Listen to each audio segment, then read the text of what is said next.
O grid é uma técnica usada para trazer harmonia e fazer, né, o arranjo de cada elemento ali, seguindo as linhas guias do Photoshop e tudo mais. Grid por si só não resolve nada. Além, como eu mostrei para vocês lá, do contexto das tipografias e como eu posso fazer essa hierarquia textual, nos grids também funciona da mesma maneira, onde eu trago elementos da cena com mais representatividade, que tem mais mensagem para perto, e os elementos que não são tão importantes assim para a mensagem, eu acabo colocando eles de segundo plano. Como um filme, né, precisa de figurantes e estrelas, na publicidade também a gente precisa de ter a chamada e também precisa do que a gente chama que são os apoios, que vão ajudar a gente ali a fazer um conjunto todo da nossa cena. Então, grid é uma técnica formada por esse conjunto, né, dessas linhas que eu falei para vocês, de verticais e horizontais, que proporciona uma estrutura para a construção das peças gráficas, auxiliando sempre nessa ordenação, né, ordem de importância, distribuição dos elementos, onde o que vai aonde, alinhamento e dimensão dessas peças, dessas informações gráficas. A utilização dessa técnica é muito antiga, temos casos do uso de grids desde os manuscritos. O que a gente consegue entender olhando esses anúncios, esses textos, né? O alinhamento em si, o ato de alinhar, é um toque satisfatório para o designer. Quando a gente tem aquele pixel fora daquele nosso alinhamento, a gente já pensa que está tudo errado e que realmente o nosso trabalho não vai ir para frente só por causa daquele pixel que a gente colocou 2 pontos para a esquerda. Longe disso, tá? O grid ele serve para auxiliar, mas também ele não é uma regra 100% clara de que a gente precisa usar em tudo. O grid ele é muito utilizado na identidade visual, porque quando a gente está criando um ícone, né, que a gente precisa que esse ícone, essa identidade, ele seja utilizado por muitos anos, né, que o cliente se sinta confortável na utilização dele em vários impressos, em vários trabalhos, para que isso realmente esteja harmônico visualmente, o grid na identidade visual, ele é o cara, ele é usado de cabo a rabo. E aqui eu vou ensinar para vocês algumas dicas também, vai ter um exercício prático no final da aula, mostrando para vocês como que esse uso das grids ele pode te ajudar aí. Então, complementando, né, a informação que eu trouxe para vocês, quando saber como aplicar, onde, como, quando vivem, o que fazem os grids. Seja na criação de uma peça criativa, ou como eu falei, na identidade visual, né, que é o berço da criação do grid, é ideal que se mantenha o padrão de todos os elementos referentes a um determinado projeto. Os grids servem exatamente para isso, para o uso de texto, imagens e formas do trabalho da maneira que você quiser, e isso se você quiser usar, tá? O grid não é de uso obrigatório, porém, assim como o círculo cromático, é um bom fundamento, é um bom embasamento para o seu trabalho. É válido lembrar também que quanto mais a gente aprende sobre o uso dos grids, mais essas regras a gente pode ir quebrando lá na frente. Então, quanto mais eu entendo grids de alinhamento, de hierarquia dos meus objetos, quanto mais eu estudo isso, mais eu posso quebrar essa regra. Design nada mais seria também do que a quebração de regras atrás de regras. É eu não seguir uma fórmula mágica. No design não tem essa. Design é a base que a gente está estudando aqui. Quanto mais eu entendo dessa base, da psicologia de cores, dos arquétipos de tipografia, mais eu estou disposto a quebrar todo esse movimento e trazer algo que a gente chama de disruptivo, né? Novo, que quebra padrões. O grid, ele traz tanta harmonia, tanto arranjo, né? Mesmo alguns de vocês olhando essas peças aqui e não entendendo muito bem o que está sendo feito e como isso está sendo feito e o porquê, que é a principal pergunta, né? A gente precisa sacar uma coisa. Grids, eles vão fazer parte dessa composição da qual os alinhamentos e os arranjos vão estar sempre harmonizados, traz uma satisfação pessoal para o nosso trabalho também, mas o porquê que a gente utiliza eles? Pergunta da qual eu tenho resposta para vocês agora. Assim como no círculo cromático eu utilizo aquelas 4 opções, às vezes uma hora ou outra eu vou partir para algo mais refinado, mais estudado. Grids de coluna e de hierarquia são os grids responsáveis aí por contemplar praticamente todas as artes voltadas para as redes sociais, que é o foco aqui do nosso projeto. O grid de colunas que vocês veem eu usando direto, né? Vou lá no Photoshop, visualizar no layout de guias, crio todas as colunas. Ele é flexível por ser utilizado para separar diversos tipos de textos ou elementos. Então, o de colunas é muito utilizado. Já o de hierarquia, ele é organizado por zonas de importância, onde a largura das colunas e entre as colunas podem variar o conteúdo. Então, se eu tenho a minha mensagem e eu preciso quebrar essa mensagem em vários pontos de contato, cima, baixo, esquerda, direita, canto superior, canto inferior, e preciso que esse encaixe fique entre formas, textos e fotos, então eu preciso fazer um 360 de hierarquia e brincando ali um pouco onde eu vou fazer o encaixe desses grids até com que o meu resultado ele apareça. O rascunho, lá no processo criativo que a gente aprendeu, é muito importante nessa hora, porque ali no rascunho você vai fazer com que os seus elementos eles comecem a surgir e você comece a fazer testes antes de ir para o software. E isso é de extrema importância. Ninguém vai para uma guerra sem preparo e ninguém vai para o Photoshop sem nenhum fundamento, sem nenhum rascunho. A gente vai ter um exercício prático aí no final da aula. Aguenta aí. O grid no design ele é uma régua que define uma distância segura entre dois elementos ou mais. E eu duvido você encontrar aí um outro resumo na internet, em um livro, em qualquer local, que desminta esta frase. Grids são réguas e essas réguas estão aí para você poder usar da melhor maneira possível. Vocês vão aprender a usar o meu estilo de réguas, que são os grids, e vocês podem adaptar aí da melhor maneira possível no design de vocês. E agora, meus queridos, com a junção das regras de hierarquias e grids, a gente entra na minha cereja do bolo que eu vou estar abrindo aqui para vocês, que é a regra dos terços. Muito utilizada na fotografia e um pouco na publicidade. A regra dos terços te ajuda a fazer a junção entre grids e entre as hierarquias. Essa técnica consiste em 9 quadrados, traçando entre duas linhas horizontais e duas verticais imaginárias, delimitando os elementos em uma composição. O que a gente consegue ver nessa cena? A gente consegue ver a harmonia e que o arranjo desse trabalho está muito bem feito. As fotos elas entregam a mensagem com a regra dos terços ali presente nela. Então a gente consegue ver que na primeira foto a gente tem uma centralização ao meio, onde a gente tem o hero, né, o assunto, e na direita a gente tem também o uso da regra dos terços ali, também colocando o pescador e dando um espaço simétrico, né, um espaço de 2/3 ali na esquerda.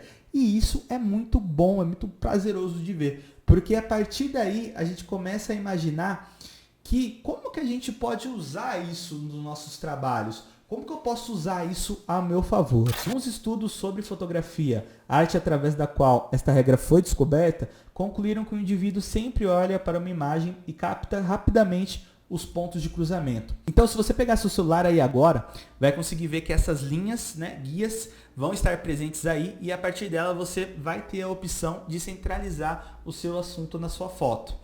Na publicidade não é diferente, tá? Uma imagem, fora o assunto, que é a parte principal, a gente tem os figurantes, né, que a gente chama de assets. A gente tem os componentes que vão ajudar a reerguer, a trazer uma história para essa imagem. A regra dos terços vai ajudar a gente nisso. Tendo este princípio em mente, no caso de pessoas, objetos principais da cena, busque sempre posicionar esses assets e intersecções na sua grid. Então, harmonia e hierarquia alinhados à regra dos terços, que a gente vai aprender daqui a pouquinho, cara, isso vai trazer uma clareza, objetividade na mensagem que vocês não têm noção.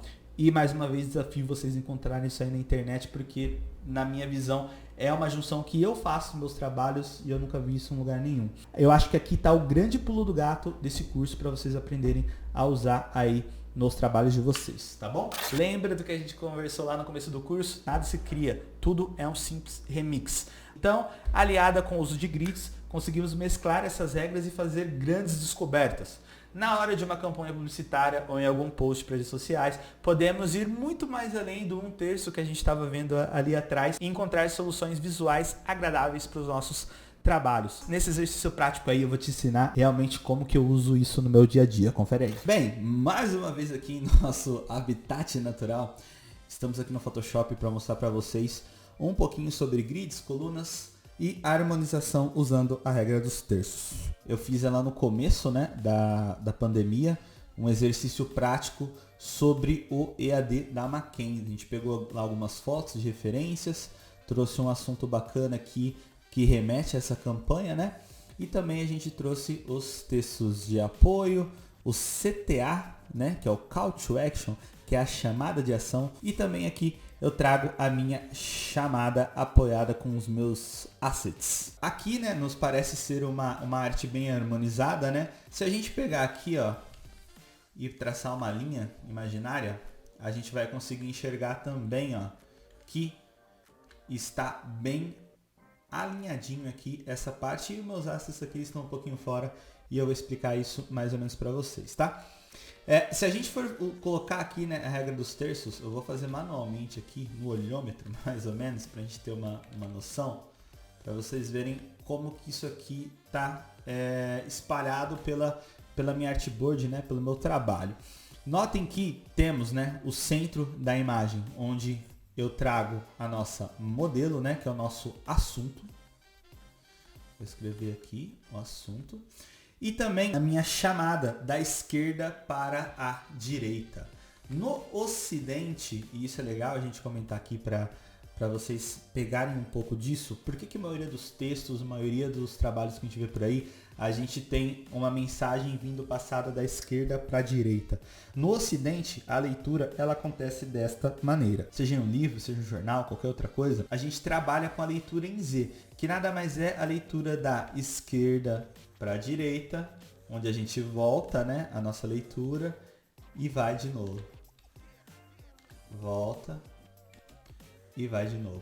Então isso é a leitura em Z. Aqui nessa arte, o que eu fiz? Além de fazer a chamada um pouco maior, porque é onde eu quero o meu destaque, eu faço uma leitura em Z, onde eu vou fazer o meu usuário final ler a minha chamada, voltar para o meu texto de apoio, onde eu quero que ele faça aqui, né, o CTA, e se possível ele voltar nisso tudo e entender que a gente está falando da Mackenzie. Aqui a gente já traz o elemento de cor, o elemento de foto, que faz bastante ligação, mas a maioria dos trabalhos que vocês vão ver pela internet vai ter essa leitura em Z. Então, Felipe, eu sempre tenho que deixar a leitura da esquerda para a direita? É isso que você está me falando? Não. É só um fundamento da leitura em Z, onde você pode usar ou não isso ao seu benefício. Se a imagem vai ser mais clara, se você vai ter menos textos, se você vai estar em um outro público-alvo, você pode trabalhar de outras maneiras. Mas aqui, para mostrar para vocês uma leitura confortável e um princípio básico, né, de harmonia, né, de grids e tudo mais, a leitura em Z ela é super utilizada, certo? Agora eu vou habilitar aqui para a gente as nossas guias, visualizar novo layout de guias. Eu vou colocar 12 porque quando eu comecei meus trabalhos, né, na criação, eu comecei com sites. Então sites utilizam muito a estrutura de 12 colunas porque é mais fácil para o desenvolvedor, é mais fácil para quem está criando, e eu acabei herdando isso de lá. Mas nada impede você trabalhar com 10, você trabalhar com 15, 16. Então, visualizar novo layout de guias, coloquei aqui também as nossas linhas, né? Essas linhas são super importantes para esse trabalho, porque se vocês notarem aqui, vamos agora algumas regrinhas de terço. Se vocês notarem aqui, ó, desse meu lado, eu vou até tirar as guias agora. Só vou desenhar essas aqui. Gente, eu não desenho guias desse jeito perfeito, tá? Tô segurando o shift. Ó, vou dar um Ctrl H aqui agora e vocês vão poder ver isso de uma maneira melhor. Vou até, na verdade, desenhar mais uma aqui. Notem que eu tenho aqui uma regrinha básica dos terços, tá? Quando a gente fala a regra dos terços, eu não preciso fazer de 1 a 3 terços. Eu só fiz aqui, ó, 1 a 2 e 3 para ficar mais fácil o entendimento. Então, 1, 2, 3 aqui. E nessa parte onde eu não preciso de uma chamada tão grande, eu acabei trabalhando com 2 colunas. Então eu tenho aqui o terço completo, né? Que são 3. E aqui eu tenho 2. Óbvio que 3 é maior que 2, então o meu destaque acaba sendo maior para cá. E desse lado, se eu trabalhasse com 3 aqui, com o mesmo tamanho dessa fonte, mesmo tamanho desse meu espaçamento, talvez esse conteúdo aqui brigasse com esse. Sendo que esse aqui é o principal. Então eu quero que a minha leitura comece por aqui, eu preciso que ele seja maior. Então essa minha organização me ajuda nessa leitura. Qual é a relação que essas fontes têm uma com a outra? Em minha primeira fonte eu usei 90 pixels, que é a minha chamada. Eu quero que ela apareça realmente. Na minha segunda eu fiz uma relação de 30 e na minha terceira chamada eu fiz uma relação de 20. Então pessoal, nas divisões eu usei números inteiros, tá? Se vocês pegarem aqui para dar uma olhada, ó, então aqui eu tenho 90, aqui eu tenho 30 e aqui eu tenho 20.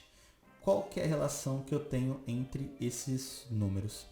É uma regra de terços também. Se a gente tem 90 dividido por 3, é óbvio que aqui a gente vai ter 30. Então, 1 terço desta minha fonte aqui eu decidi usar o tamanho aqui. Entenderam? A relação que eu tenho desse texto para esse aqui está em terços. A mesma maneira também eu tenho a relação de 30 para 20. Em vez de eu ter usado a relação daqui para cá de 1 para 3, eu preferi mais interessante usar a relação de 2 para 3. Onde 1/3 de 30 é 10, eu fiz 10 vezes 2, eu tenho 2/3 de 3. Eu vou abrir aqui uma camada nova para a gente poder entender isso de uma maneira mais clara, né? A gente vai fazer uma relação entre as duas agora. Essa é a minha primeira fonte, vamos colocar 35, que vai ficar mais fácil. E aqui também vamos colocar 35. Vai ser mais tranquilo, tá? Essa 35 aqui que a gente tem, eu vou multiplicá-la aqui do lado, segurei Alt. E se a gente quer pegar 1/3 dela, a gente vai dividir por 3, certo? Se eu dividir por 3, eu vou ter um resultado desse módulo. Então, eu tenho 1167. Vou abrir o cálculo aqui para vocês, ó.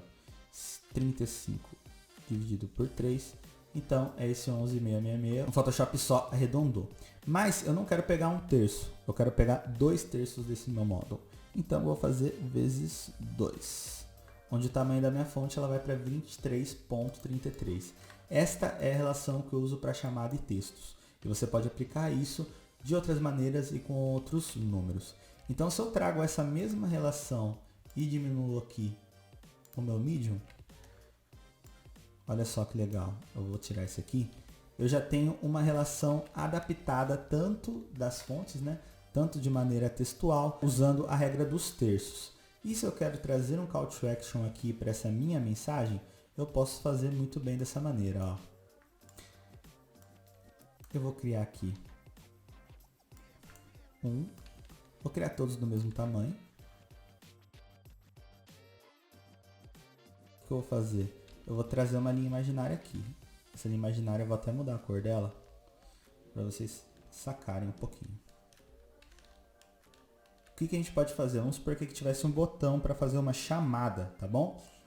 Esse meu botão, o que ele seria? Ele seria um peso em cima dessas minhas linhas guias e em cima dessa minha regra dos terços. Então, se eu fosse fazer um CTA aqui, eu começaria aqui para 1/3 e 2/3. Então, esse meu CTA ocuparia 2/3 aí do meu módulo, beleza? E aqui eu posso duplicar, eu vou trazer um pouquinho para cima. A gente poderia até dividir, ó, por um módulo de 3 e fazer vezes 2, que a gente teria um resultado de fontes interessantes. Lembrando que eu estou fazendo apenas, né, módulos com números inteiros, que fica mais fácil para mim trabalhar. Você aí pode trabalhar da maneira que você achar mais interessante, porém, essa aqui é a minha aula, é o jeito, né, do qual eu uso a regra dos terços e hierarquia para poder harmonizar todos os meus trabalhos. Sempre fazendo escalas e proporções de 1 para 3, como na fotografia. Dependendo do trabalho, eu posso fazer escalas de 1 para 6, posso fazer escalas de 2 para 3, e por aí vai, da maneira da qual você vai evoluindo nesse trabalho e nesse processo.